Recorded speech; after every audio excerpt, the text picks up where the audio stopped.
Как распознать биоробота?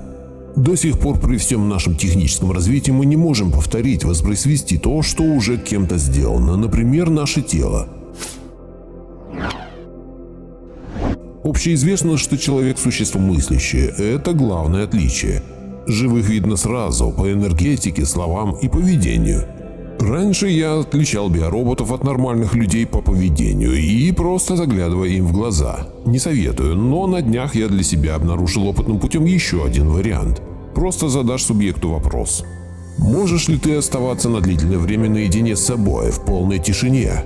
Все, этого достаточно, по ответу уже становится понятно. Биороботы просто не могут оставаться с собой наедине, как настоящие люди, поскольку у них отсутствует связь с Творцом. Биологические ткани биоробота такие же, как у настоящего человека. Он также обладает интеллектом, однако его головной мозг другой, он заменен на электронную машину. Биоробот никогда не задумается о смысле жизни и не станет его искать. Его можно отличить от человека только по поведению, однако это сделать непросто. Здесь надо быть тонким психологом. Как отличить человека от биоробота? Очень просто. Биоробот живет по программе и почти всегда действует автоматически. Внешнее воздействие – реакция. Причем реакция одна и та же, так как робот – это программа в человеческой форме, но все же программа. Посмотрите, сколько людей, насмотревшись телевизора, начинают верить в то, что им говорят. Вот это и есть биороботы. Человек же имеет выбор, как среагировать на воздействие. Например, пришел домой, а жена в слезах. Есть два варианта – достать свою жену еще вопросами и довести до истерики, или сразу ее обнять, выслушать, не спрашивая. А потом, когда она успокоится, сказать, что все будет хорошо. А как робот поступит? Только по своей программе. Биоробот не чувствует эмоций другого человека. То, что внушает ему правительство, тому он и верит. Настоящий живой человек постарается найти интересующий его вопрос в другом свете, узнать все мнения, узнать различные их теории и происхождения, а не тупо следовать тому, что ему внушает правительство. Ну, конечно же, я не знаю истинных отличий, так как не участвовал в их создании. Хочу просто поразмышлять. Во-первых, по сути своей мы все биороботы, мы созданы, а это главное, по образу и подобию наших создателей. Смею предположить, что у наших создателей также есть виртуальная память, сознание, винчестер, подсознание, сверхсознание. У нас есть программа, это наш генокод. Ну и куча всякой дребедени, сопутствующей такому гордому названию биоробот.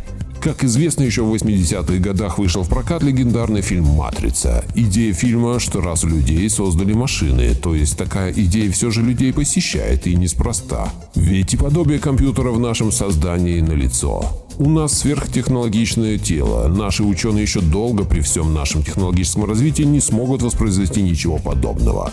Поражает энергетика нашего тела. Как известно, все наше тело работает на простом виде энергии, электричестве. Так вот, в теле все работает еще и на сверхмалом напряжении. Как известно, наш мозг, мегасоздание творения, потребляет всего 10 Вт энергии. Мы очень малоэнергоемкие существа. На сегодня нашим ученым, чтобы создать подобный мозг, нужен целый город энергоустановок, и мозг получится с небоскреб. Но даже и не в этом дело. Кто заселяет наши тела? Ведь прирост населения идет прогрессирующими темпами. Наши тела производят себе подобные тела. А откуда берутся души? Тоже где-то есть конвейер по производству душ? Читая Лобсанга Рампу и еще некоторых писателей, в его книгах не раз замечал сноски на то, что астральный мир населен роботами. Получается, роботы присутствуют на всех планах. Такие вот сущности не по своей воле, скорее всего по приказу из основного центра, воплощаются в тела на Земле. Заселять тела кем-то ведь надо, размножение идет полным ходом. Так вот и вопрос, как различать ментальных роботов, воплощенных в телесные машины, от людских сознаний. Все же, думаю, ответ на поверхности. Роботы созданы для работы, это раз. Поэтому, если ваш товарищ постоянно мечтает о работе, ходит туда с радостью, возможно, он просто биоробот. Роботы не могут не подчиняться. Именно роботы, страдая и проклиная все и вся, живут на Земле и делают все, что им скажут. Именно роботы выстраивают четкие структуры, будь это бизнес или гос. Именно во главе таких структур стоят надсмотрщики, такие же роботы, которым дана власть и деньги. Именно дана, они ее не заслужили, которых направляют по жизни, им везде зеленый свет, так как они должны исполнить свое назначение. Именно роботы развязывают войны, сами же идут на баррикады, гибнут там, так как идет команда сверху. Думаю, никакой здравомыслящий человек не будет воевать с другим здравомыслящим человеком, никакая живая душа не будет никому подчиняться. А у роботов нет выбора. Ничего от них не зависит, в этом, думается, и есть различие. Конечно, это кратко, и это только мои рассуждения. Человек живет эмоциями и переживаниями, биороботу эти чувства не знакомы. Человек думает своей головой, любую информацию подвергает тщательному анализу, на основе которых делает собственные выводы. Биоробот же полностью доверяет внешним источникам поступления информации, например, телевизору. Как различать, если все люди на Земле биороботы? Сколько бы мы ни размышляли и не философствовали своим мозгом, изначально мы исходим из того, что имеем, не более того. Даже наши фантазии и то искусственно нам даны, чтобы нам не было скучно. Моя теория создания человека-биоробота другими цивилизациями уже много раз подтверждалась моим жизненным опытом. Человек — это не Homo sapiens, человек — это контролируемый объект. А порой и регулируемый за счет своих инстинктов, эмоций и так далее. Это целая наука, которая в будущем ждет нас, если наши создатели, конечно, захотят этого. Может, им достаточно того, что люди рождаются и размножаются до определенного числа биомассы.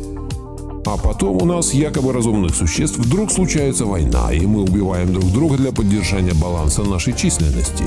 Человек – существо разумное, с эмоциями и непредсказуемое. А робот, он и есть робот. Даже запрограммированный на разные ситуации, у него пустота в глазах и нет настоящих чувственных эмоций, системность во всех действиях и покорная вера правительству. Всякий робот имеет свою программу, и действуя по этой программе, он выполняет минимум ошибок, или вернее вообще не делает ошибок, а человек имеет право на ошибку. Далее, эмоции робота опять же можно запрограммировать в качестве реакции на какой-нибудь стимул. У человека такое тоже возможно, но они могут иметь не внешний стимул, а внутренний, как результат внутренних размышлений и рассуждений. Я считаю, если человек занимается творчеством, имеет свое мнение, которое не зависит от политики и новостей, почитает какие-то традиции, то он настоящий. А биороботы — это люди для выполнения рутинных и четких задач, которыми управляет правительство. У них нет своего мнения, они получают информацию из одной кормушки. Да, биороботы существуют, их распознать нелегко, но все же можно. Им все равно на вас. У них стеклянный взгляд, жалеть они человека с душой никогда не будут. И да, роботы стоят всегда у власти. Ссылка на статью в описании. Благодарю за просмотр. Если понравилось, ставь лайк и не забудь включить колокольчик.